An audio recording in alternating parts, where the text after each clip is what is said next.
Детето со сонце во очите. Вака го нарече јавноста Милош од Живиње, чија приказна ги мобилизираше и хуманитарците и надлежните. Сликата од 9-годишното момче кое е родено со срцева мана, а секојдневно со часови пешачи до школо или оди со магаре, предизвика лавина од посети, донации, но и политички ветувања. Абе, добро е сега. Фала за сите работи и за ова пари донација што даде. Сепак, се застана тука.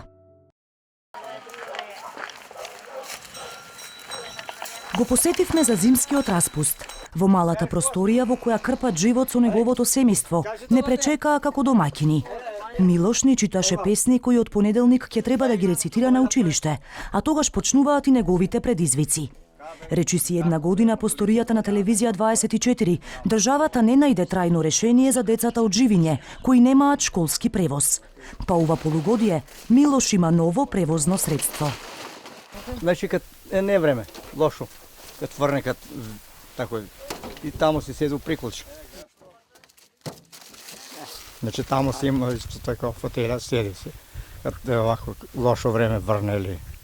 Мене имам се тие едни такви шушка и палталони да не ме топе тоа. А они внатре седи, приколката. Како Милош има уште 2 деца во ова село, кои ја делат истата мака. Државата нашла решение да им дава паричен надомест за гориво, иако двете семејства немаат автомобил. Е срам пред телевизорот цела јавно за те гледа, тоа е проблем.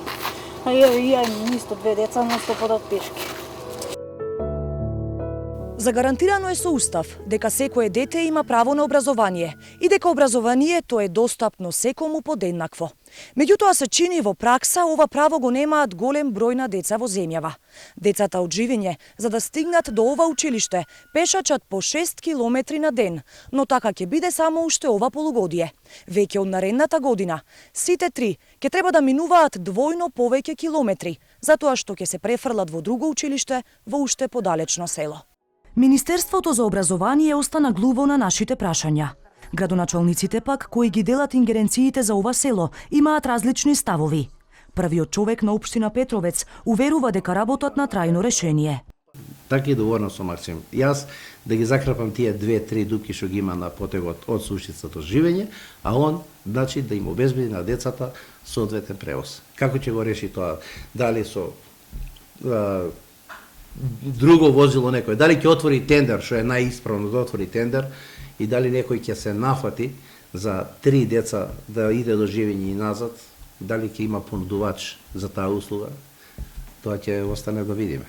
Градоначалникот на Куманово пак не е запознаен со оваа идеја. Според него, за трајно решение требаат законски измени. За трајно решение потребно е да се набави теренско возило и возач кој ќе ги транспортира децата до училиштата. Но за жал постоечкиот закон за организирање на транспорт не дозволува таква финансиска рамка. Сметам дека е потребна итна измена на законот кој ќе ги регулира и ваквите случаи по специфичните рурални средини, а до тогаш училиштата и општините ќе мора да импровизираат и свесно да го кршат законот, сакајќи да најдат соодветно решение. А кога државата си зема слобода да ги крши сопствените закони и да се задоволува со импровизации, што остана за другите?